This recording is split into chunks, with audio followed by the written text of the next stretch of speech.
So you're currently tuned into TBD on the live stream, KCSB FM 91.9 in Santa Barbara and netnetradio.com Tijuana. I'm joined by my friend Lawrence in his band Dividers out of Los Angeles. Lawrence, what have you been up to the last year? Like, how was starting a band and a new project during COVID? Oh man. I mean, in answer to what I've been up to for the last year, it's pretty much just been this. Yeah. Sam came to stay with me in probably last April or May, Mm-hmm. and stayed for 2 weeks, and we just kind of put down some rough drafts of some of these songs, and then it really came together when I came back with him to stay in LA for a couple weeks. We got the homies together to kind of fill out the thing, and basically just spent 9 months working on these songs and meticulously kind of making plans for what we wanted it to sound like. Uh, and then, now I'm just sitting here like, okay, what do I do for the next year? I made the record. I'm Yeah. so bored. Yeah, that's tight, dude. I know Los Angeles is also like a very recent thing for you. How does it feel to get out of Santa Barbara, get out of the 805?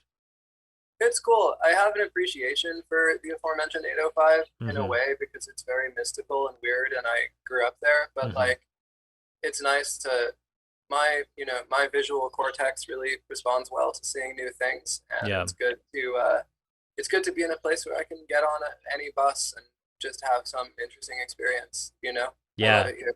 I don't see myself leaving for a while. Yeah, dude, that's honestly sick, Lawrence. What prompted you to leave? It was a lot. It was a lot at once. The primary motivation was that I wanted to make music, Yeah. and uh, with some new people. Uh, I had a collection of individuals in Santa Barbara, most of whom have moved away, but I just kind of wanted to pursue the stuff I was doing with Sam. We'd been making electronic music together, some kind of like homemade, hand spun techno Mm-hmm. for a long time. And I just kind of wanted to have some more proximity to that, not have to like travel down, stay for a week, come back, I hear It was that, dude. like, yeah, I wanted the relaxation of being able to make music, but like also have my own space in the same place. So Yeah. it was just time. It was just time. I'd been everywhere I could possibly go in Santa Barbara a couple times over. So, you know, Yeah, I hear that, dude. That's great. I mean, so what can you tell me about your project dividers? I mean, I guess like first of all, I don't know how to like fucking like categorize you guys into like a genre. Um, how would you guys like genre yourselves? I don't know. I say oh country, God. but like I don't know if that's right. Like I don't know what to say. Not that it Yeah, like matters, but you know. yeah, no, like the original intent of this stuff was to be straight country, but really, really loud. Hmm. And we were really into Loretta Lynn, Kitty Wells, Hank Williams, all the classics. Mm-hmm. Just getting into this kind of mournful, you know, music, Yeah. and wanted to bring that kind of more to like a rave context, so that Mm-hmm. it's just a little bit more out there, for the Yeah, kids yeah. Yeah, that's who don't tight. run into that stuff otherwise. Um, as as we've been working this stuff out and adding more instruments and people to the mix, it's kind of evolved into something that's more rock and roll. I mean, the uh, both Sam and I really, really like the Dylan basement tapes and like the band and all that stuff. Mm-hmm. Um, 13th floor elevators, Spaceman Yeah, hell 3, yeah. uh, you know, Mm-hmm. rock bands. Yeah. So it's interesting to hear this stuff kind of progress from probably the only sort of on the nose country song we have left in the set is Hold Me Close. The rest is like, rock and roll. Yeah, yeah, that's what Um, I was gonna say. The rest kind of like definitely has that like I guess psychedelic rock sound, I guess you would say, yeah, like you the could you could say that. It's yeah, like super fuzzed out, blissed out psych exactly. country, Yeah. Yeah. you know. Yeah. I was actually listening to it. My mom walked in and was like, "Who's this?" And I'm like, "This is my friend's band. They're like country." And my mom's like, "Sounds like soft rock." Oh, roasted, Oh, roasted she was like, and it sounds like toasted. country soft rock. She's like, I really like it. I don't think it's bad. Like, I don't think she meant it in a bad way, but it was just funny That's hearing great. a mom try to categorize it. You know what I'm saying? That's funny. Yeah, yeah, absolutely. Soft rock. That's a new one. I haven't heard that since I've like thought about the radio. You know, that's like smooth jazz. That's one of those genres that only exist. Mm-hmm. You don't walk into a record store and hey, what interesting soft Soft rock rock. do you have here? No. No one says hard rock either unless they're old No, enough to be no. crazy on themselves. Hard rock, if you say hard rock, it basically just means dad rock. You know what I'm saying? Right. Yeah, yeah, yeah. Dad Like some rock. More Boston, yeah, like Boston or some shit. You know what I'm saying? yeah. More than a feeling. Yeah. Yeah, dude. I get, Foreigner. yeah, for real, dude. So I guess like how did you and Sam like meet? I know you guys go like way back. We met through Kristen because they met on Tinder, and Oh, really? I didn't know that actually. we yeah, me and Kristen were kicking it, and she was like, along brought along Sam, and Sam introduced me to a record called Ten Ragas to a Disco Beat, which Mm-hmm. was like contemporary, or rather traditional Indian music that this guy like got a bunch of gear from Roland, like an 808, like a bunch of synths and Mm-hmm. stuff, Yeah. and just basically transposed all of these traditional like Indian, tracks Yeah. uh, into into some like crazy note for note correct Mm-hmm. like uh, proto techno, years and Yeah. years before Detroit or any of that. Mm-hmm. And I was just like, whoa, this is the craziest thing I've ever heard. Yeah. And we connected over that, started jamming, and it kind of took off from there. Like um, yeah, our tastes are pretty different, but when they come together, they really come together, and I Mm-hmm. saw that early on. Yeah. So I was like, all right, I'll keep it going, you know? So like how did I you already like kind of touched on like how the concept of like dividers came about, but like it's also like super different from like what you guys were like doing before. And I know in the past you would always show me like sick old like Patsy Cline tracks and like stuff like that. Just Yeah, like weird out there music. But for example, like some of your other projects like Dioxane like we've had on the show before, and then various punk bands that you've like done, or like your Forest Conifer and like your yeah, noise projects and just like the weirdo shit that like you do and you're into and stuff. How did like the country thing like I guess come into play with like both you guys, I guess, you know? yeah. So like, oh man, that's a question with a multi-layered answer. So like all of the kind of like shoegaze, punk, noisy stuff, like Mhm. a lot of that is more my thing than Sam's. Mm. Um, he can get down with some punk, but like that stuff is kind of my own. Like I that was the first music that I found for myself and really liked, Mhm. with stuff like Duster. Yeah. Um, and so like that was my perspective.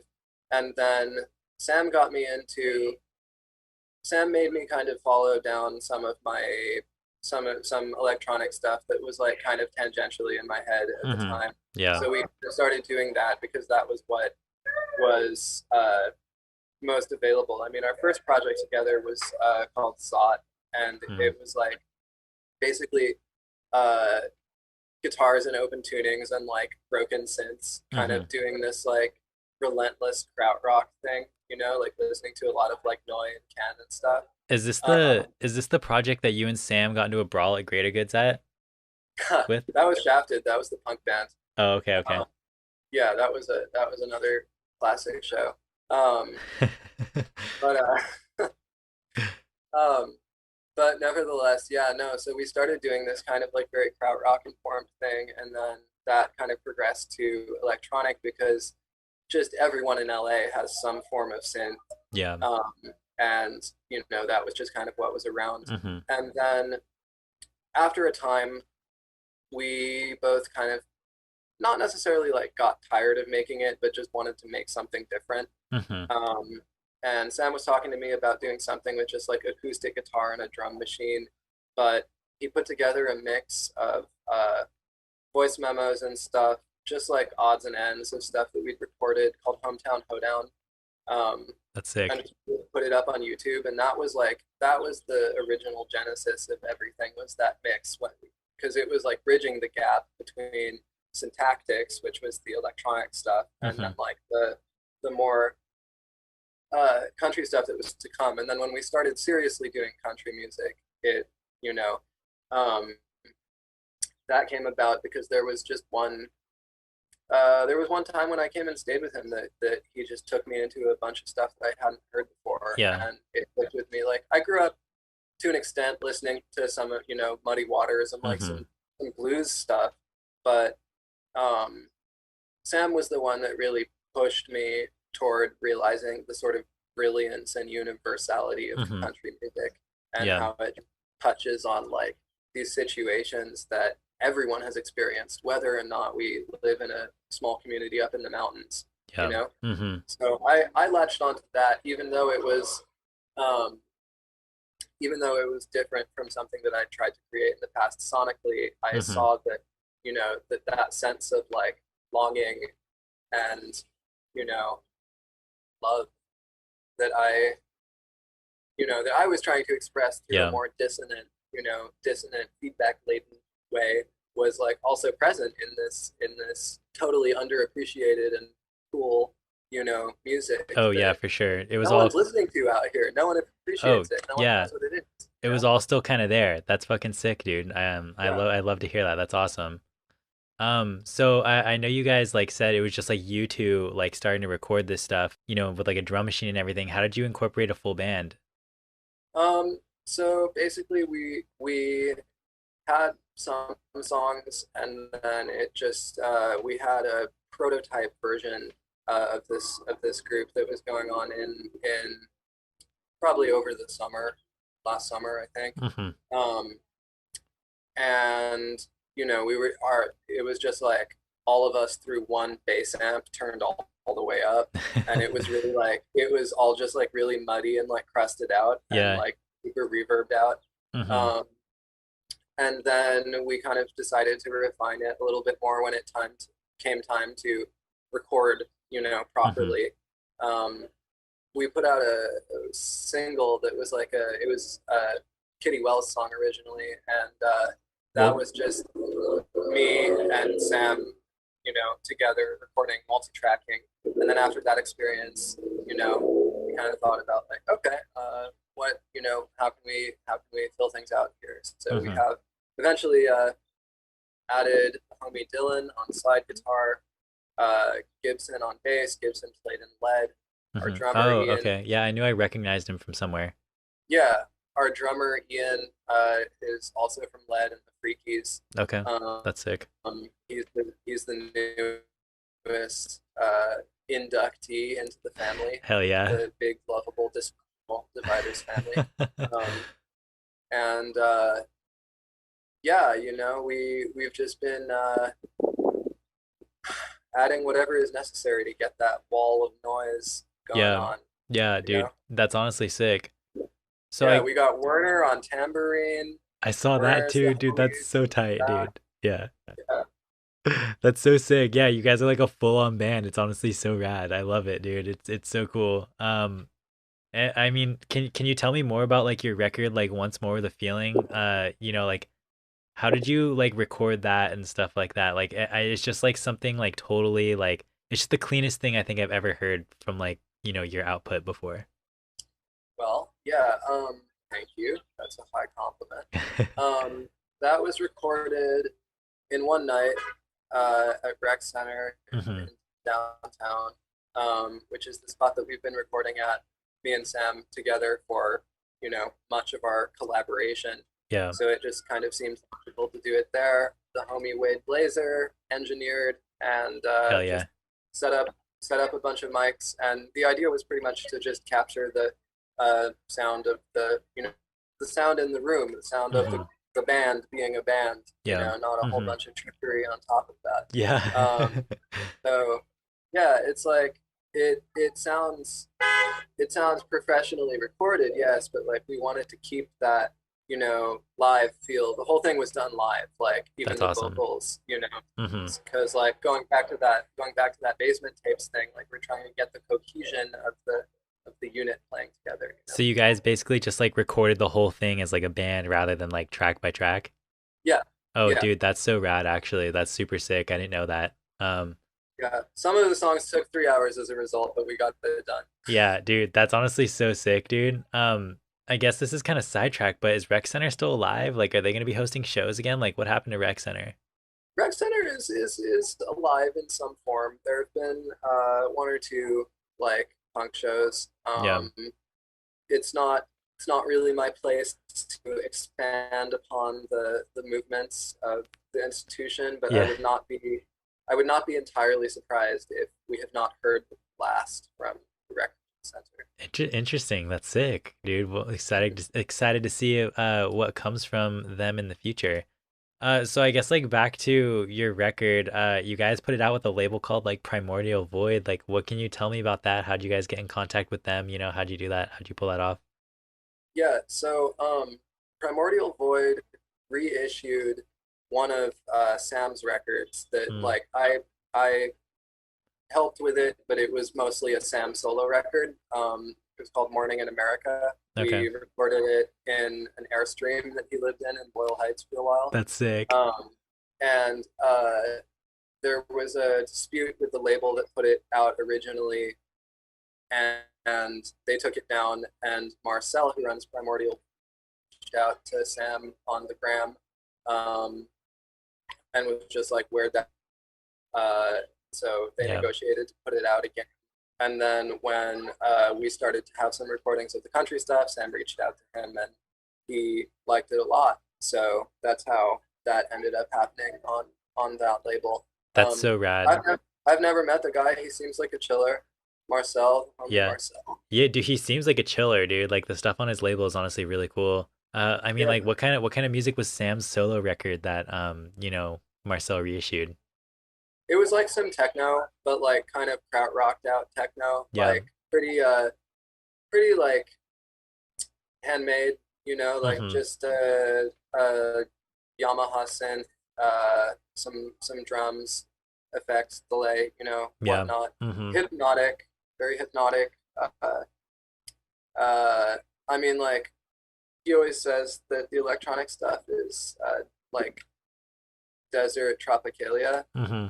like just like some kind of very dried out, you know, but like still like fruits and stuff Yeah. hanging out on the trees. Like an Oasis or something like that.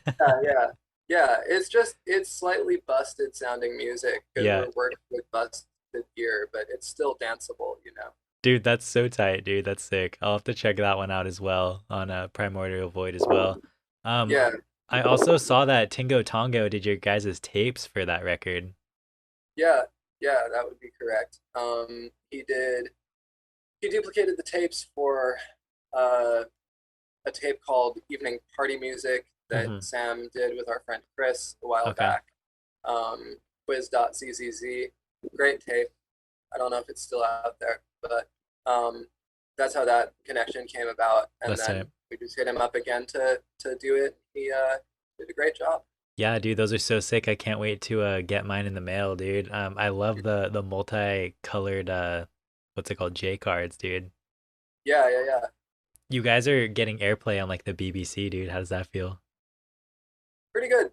Pretty good.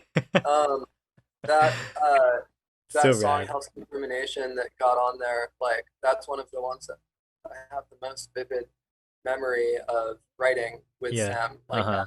that was one of the first Dividers songs, and like we were both staying in Werner's apartment at the Mm-hmm. time, just like which is right near right smack dab in the midst of Hollywood, and just like the feeling of like, do we sit inside, or Yeah. do we go outside and look at all of the absolute abject depravity that is there to be seen on the boulevard? Yeah.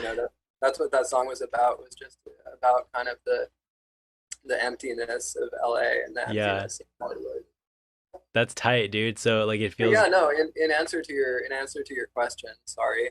No, you're it good. feels really good to know that it makes me feel like the playing field is pretty level Yeah. when something that we wrote in, the depths of hell, uh, together and with very limited resources, just Yeah. like ends up impacting someone enough that they want to put it on state funded radio. That's Yeah. chill. I Yeah. know that I know that guy. It was like John Peele's son who played it, and I know he found it through. Really? That's fucking sick. Yeah, yeah, he found it through. He also played something off Morning in America, same Hmm. label, and so then he found the other record, I think, through that. Um, but yeah, no, it feels good to know that my solo was heard by some Brits. Did you tell me you're also getting some airplay on like WFMU or something like that as well? Jeff Conklin, Okay. who uh, was a vocal supporter of our record, played it on his show. I think that's what I was probably referencing. Okay. Yeah, Uh, that's sick, dude. Yeah, I think that's insane that you guys are getting like all this hype. Like, how do you think like Jeff Conklin, like all these other people found this? Like, I just think that's wild. hell if I know. Like, yeah, um, that's like yeah, so it's I think he specifically found it on Twitter. I don't know oh about really? anyone else. I Yeah, we've been sending it out to, blogs and stuff as much as we can, but Yeah. it seems largely to be Yeah. pretty organic hype, which is the best kind of hype, as you and I know. Oh, for sure. Um, so, oh yeah, there's an ice cream truck that looks like a armored car. Oh, Cool. oh, that's kind of wild. Yeah, yeah. Well, you see something new every day on the streets of Los I Angeles. think I saw one of your tweets that was like, what's it called? LA Transit is like you're either sit next to Oh the yeah, person with scratching an actively bleeding leg or someone like actively thrashing about, something like that. It's something new every day. You yeah. see something new every day, you know what I'm saying? Yeah, no, truly. And every time I go on the red line, I see, something that I would have thought completely like, outside of the realm of possibility. But here we go. I mean, I always think about I was on a bus in mid city and I got saw Sam was with me, saw a guy like drinking motor oil, Oh you my know. God, what? That's crazy. It's like coming from Santa Barbara, it's weird. Yeah, a little weird when you grow up in a little suburb near the beach when you go into a big city like that. I really Yeah. hope that the guy drinking motor oil is okay. Yeah, I don't think he is. I Yeah, mean, I I'm choose to believe that he was merely using it as a receptacle for vodka or something, yes. which I guess isn't that much better, but like if you're gonna die of alcohol poisoning, that's a little better than dying of motor oil congealing around your spleen. Let's just hope that he's like part car or something like that. He's part transformer, something Yeah, like yeah, that. yeah, exactly. You know? Exactly. It'll just elevate to the level beyond human. Yeah. Anyways, Lawrence, I guess that's like all of like the questions I had about your band. We have a couple like fan questions. Should we go into those? Or you Let's have fans. Dude, you guys had some fan questions. I posted that up on the gram and some people responded. So, Okay, that's fun. That's fun. yeah, dude. So, I guess the first one, if you had to be any inanimate object, what would you be? Does that include food? I guess it could be a food. Okay. I've thought about this a lot, and I want to be a light bulb, but I want to be a light bulb that's like behind a Safeway or somewhere where people like don't go unless they're hiding something, because that's when you see the cool stuff, like Oh, yeah. just like people dying and skating and like you know Yeah. making out. Who knows? Yeah, Like that's tight. Um, yeah, for some reason, when you asked the food part and you said Safeway, I was kind of thinking you're gonna be like, I want to be a light bulb, but the kind that keeps food warm, or something like that. that would be like a pretty chill backup plan, honestly, like when you don't get accepted to your dream school, but like there's the safety school. Yeah. Like I'd be down to be a chicken lamp. Yeah, I was gonna say a chicken tender lamp, dude. Yeah, great minds think alike. That's hilarious, dude. Uh, here's another one, dude. So PBR or Colt 45 or other trash beer? Neither, none. Um, Pacifico, Oh, uh, respect. or better yet, wine. Oh, hell yeah. I mean, you can't go wrong, dude. You can't go wrong. Yeah, I don't know about that Colt 45. That's not really my you know, that's Yeah. all Werner, just like shotgun. That's No. that's all that's so sick, dude. I love that for Warner. Shout out Warner and his Colt 45s. I can Yeah. respect you not digging those because I can't say I would like those either, honestly. But if I Yeah. had to choose one trash beer, I think I would go with Rolling Rock because I mean you can't go wrong with Rolling Rock. You know what I'm saying? Right. Right. And it makes me think of the what was it, the Greek myth of Sisyphus, like rolling Yeah. the rock up the hill, I you actually know? don't know that part about the Sisyphus, but which one is the Sisyphus? Is that the one where they like seduce you? That's like all of like those like thing. I don't know No, what's that was the dude who like he did something, I don't remember what. He was doomed to forever like roll a boulder up a hill, but then mm. every time he got near to the top, it would roll back down and he had to go down and do it again. And that was Oh. just like his eternal punishment. So I always like want to pour one out for the homie Oh Sisyphus. my God, that's so funny, dude. The Sisyphus beer, dude. That's so good. I mean, it kind of is a punishment when you start drinking those when that's all you got and you just start going for it, you know what I'm saying? It's kind of a Yeah. punishment. Um yeah, dude, that's hilarious. Every time you crack a new one, it's like you're at the bottom of the hill, you know? Yeah, exactly, exactly. You drink to forget you're drinking Rolling Rock. Exactly, dude. That's so funny. So here's another one, dude. Your favorite record right now. Oh God, that's a hard one. It's You're all really gonna do me like that? it's always hard. Whenever somebody asks this question, I'm like, okay, yeah, this is a doozy. Somebody's got to ask something like that though, every time. That's how it goes. Okay, you're gonna have to give me a second to go through my iTunes library because I just deleted the entire thing and replaced it with a bunch of other stuff. Do And it. I know that there was something in there, but I can't for the life of me remember I'm what. excited to see just because Lawrence always has like the best, most like obscure and always not obscure, but just like the best like records, I'd say. Like always just text me something like that I would have never thought to look up and it's just Hmm. tight. I think I'm gonna have to hit it with "Born to Be with You" by Dion. Oh hell yeah. Are you familiar with that I record? don't know if I'm familiar with that record to be honest. Tell me about it. Um, okay, so it's like basically you could say soft rock almost. Um, it's the guy's it's the guy's 14th album from 1975, Oh, that's and rad. yeah, and like the guy used to do doo-wop, and Phil Spector found him when he was doing doo-wop and was like, "Hey, let me produce your next record." So like most of it is produced by Phil Spector, Yeah. but it's this like it's surprisingly lo-fi for being Phil Spector. It's weird. Like the songs are almost kind of like outsidery, Mm-hmm. like just something's a little off, you know? Yeah. Um, he has this one called I think it's In Your Own Backyard, where he's just straight up like, yeah, I used to like be a crazy junkie, and now I'm not anymore, you know? Dude, But it's like in this like mid 70s radio friendly production, dude, that's you know? honestly really sick. It's so weird. And if you just look at the cover, like you should put up a little graphic of the cover here somewhere when you're in Yeah, the editing I'll room. drop this in, But yeah. like, yeah, but like he just looks like that man has seen some things in his life, Yeah. you know? That's so rad. So, what album do you say? This is like the 14th album? Yeah, How yeah, it's his 14th album. It's called Born to Be With You by Dion. so is this like a famous Dion record or like how do you even come across the 14th? Like I feel like the 14th record is usually the kind that like you're going through like a record store free bin and you're like, "Oh, dude, I know this name. I know this name. You know, I know Dion. I'll take this."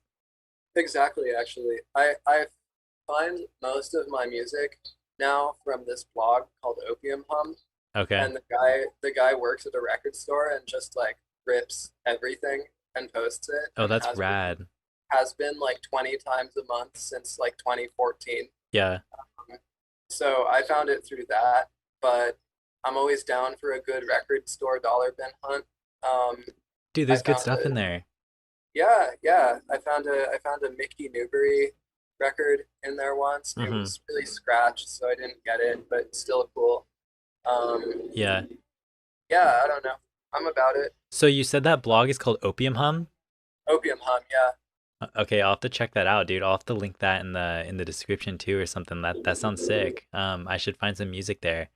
Yeah, massive, massive archive, and they just have everything. The dude has a ridiculously wide-ranging taste from like really like sick black metal to mm-hmm. like jazz and everything, That's super crazy avant-garde, like, you know, anything you can imagine. that's so tight, dude. I guess speaking of like I guess like record store finds, dude, are you familiar with Windham Hill? Yeah, that's like 80s like kind of easy listening stuff, right? Yeah, like easy listening, like almost like acoustic, like classical, like piano, Yeah, acoustic guitar stuff.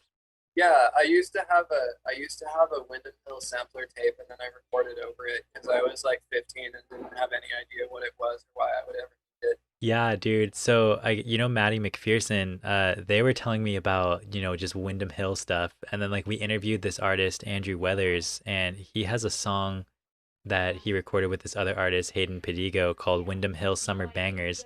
And I was like, oh, dude, must be. Yeah, and I was like, dude, must be. I know Windham Hill Summer Bangers is hilarious. And I was like, That's dude, really I funny. must check it. I guess I have to check out Windham Hill at some point.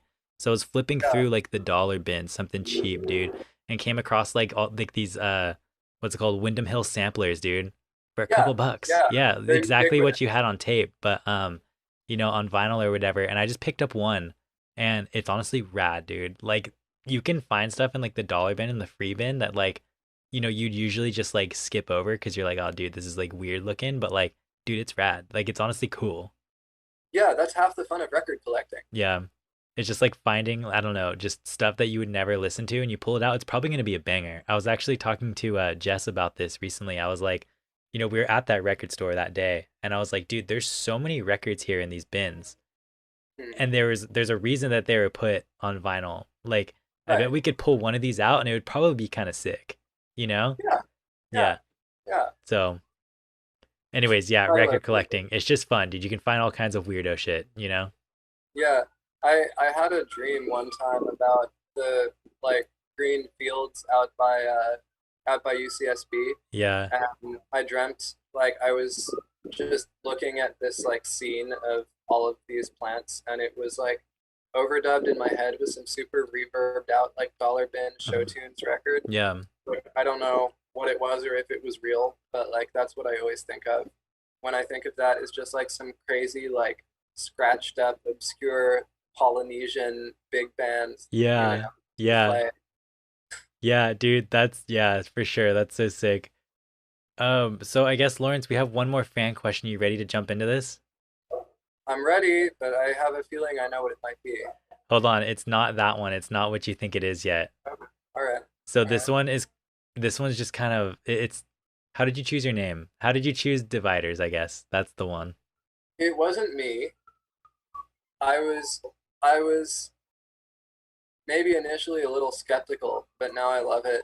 Yeah. Um, it God, it was just a result of someone being like, "Hey, you should call it dividers," but like it's like a highway divider, but then like also like divisive, like band politics in the pursuit of creative perfection. Yeah, yeah. Um, you know, Mm-hmm. I like dividing other stuff too. Like I heard if you mail in 2/3 of a dollar bill to the mint, they'll send you back a full dollar bill.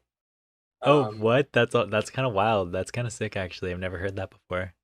yeah, yeah, facts. Anyways, yeah, divisive, dude. That's tight. Yeah, I don't know. It's what it is. Yeah, dude, that's cool. I dig that. Anyways, Lawrence, I guess we have one more question. And Okay. that's the one that you've been waiting for. I'm sure you've been waiting the Oh, entire thank interview God. for this Yeah, one. yeah. So, I know you've already answered it before, but I guess you're gonna have to answer it again as we do on TBD. All A right. rat is going to jump into your mouth. Do you want this rat to jump into your mouth head first or butt first, and why? You know, What did you answer last time? I don't remember. I don't remember, but I think this time I'm gonna have to go with head first Yeah, because I feel like okay, so here's my logic. If I have a rat and the rat's going to be in my mouth, the rat is not going to fit in its entirety in my mouth. So yeah, I'm going to have to look down the bridge of my nose at some part of a rat. So I figure if it goes head first, then I'm just looking at the back of the rat, and there's no rat booty either that I can really see because it's facing the other direction. yeah, Whereas if I am also seeing the rat's back, but its butt is in my mouth, then I have I'm still not seeing its head, but then I have the knowledge that there's a butt in my mouth. yeah, And that just makes the whole experience like even worse than it is already because I guarantee you I would not have gotten out of bed with the expectation that I would have to field this scenario. yeah. So I think despite the inherent risk of my uvula being bit off, I think I'm gonna have to go head first because I would rather run that risk than have rat butt. And I hear that, dude. I also, someone on the show once was like, I have pet rats, dude. They have huge balls. And I'm just like, oh, dude, if you have a rat butt in your mouth, you're probably gonna have huge rat balls in your mouth too. I don't know if that'd be very pleasant. You know what I'm saying? yeah, yeah, that doesn't sound like my idea of that good at the time, you know? Yeah, and then you got the tail going down your throat and stuff. It's just, Right. it doesn't sound Yeah. pleasant, dude. And then, like, Oh, there might be feces involved. yeah, I definitely like have to make some pasta afterward to like, you know, To wash it down. I might even drink PBR if there was a literal rat ass in my mouth. You might just Like, have to. I feel like I might even go for a Colt 45 just to get the taste out of my mouth? yeah, honestly, honestly. That's hilarious, dude. But I mean, I guess I'm gonna have to go butt first, Lawrence, even though we just had this discussion about why a butt would be disgusting or a rat butt would Okay. be disgusting in the mouth. Just because I'd want to be nice to the rat. I don't want to kill it. Like, what if it was a mistake that it got there in the first place? So, and I would want to tame it, calm it Mhm. down, put it underneath my hat, and then just cook some ratatouille after. There you go. There You, you go. you know what I'm saying? I feel. You I can you, feel. you can't go wrong? Yeah. Yeah. I'm down. I'm down. Hell yeah, dude. So, anyways, Lawrence, where can people keep up with like your music and I guess just all things dividers and stuff? Like, where can people keep up with it? I don't know. AOL. We don't have the gram yet. Yeah. Uh What that's about actually that's a legitimately good question. Um it'll come to you. I mean, it'll be it'll impossible come to to you? avoid. It's going to be like Beatlemania. Oh, hell yeah, Uh, dude. Dude, yeah. Dividers Mania, they're gonna take the world. Yeah. They're gonna have Yeah. fangirls chasing after them and fainting soon.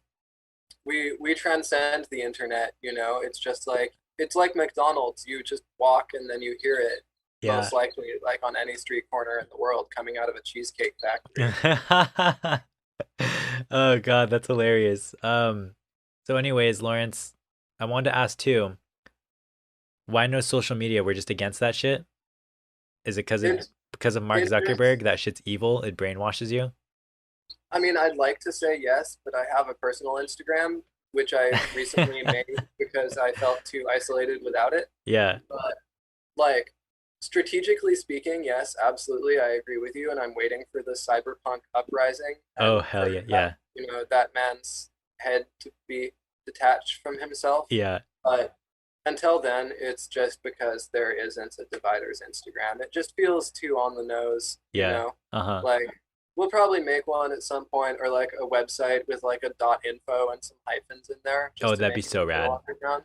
Yeah. But like yeah, no social media for now. Just because like it's a whole nother thing to keep track of, and you make the post Yeah. and It's a lot of work, you dude. know it's like the It's a lot of work, dude. I guess I'm looking forward yeah, to a Dividers Web 2.0 page. yeah, it's gonna be Web 1.3 actually, Oh, but Web 1.3? yeah, But no, in answer to your question, I guess probably the only thing that your viewers can look forward to is the possibility of such things eventually being linked to in the description of Once More with Feeling. Yeah. Maybe question mark, I don't know. Google it. Yeah, just Google Dividers it, in Los honestly. Angeles. If you just Google dividers, you'll find them. So wait, is Web what point 3? Did you show me that one time? I feel like you might have. That's not real. There's Web 1.0, Web 2.0, and then I don't know if we're in Web 3.0 yet. I know What was there's HTML5, so wh- that's something that's further than I ever thought it would go.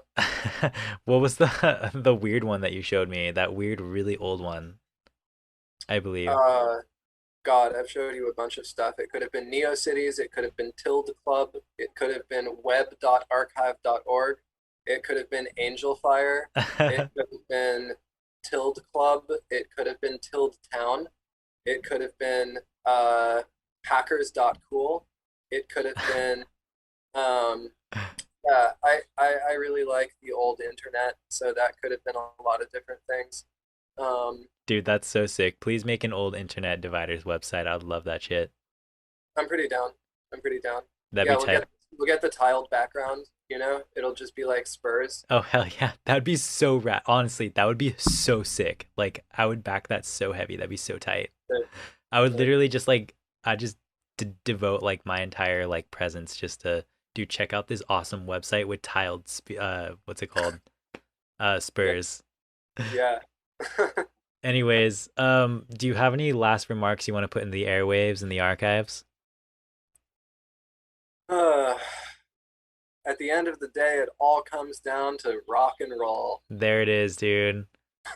All comes down to rock and roll. And I think that's all we have for today. Thanks for tuning into TBD on KCSB FM 91.9 every Sunday, 4 to 6 p.m. and NetNet Radio every Saturday, 4 p.m. out of Tijuana. This is Lawrence from Dividers from Los Angeles. Thanks for being on the show, Lawrence. Thanks for having me. Bye.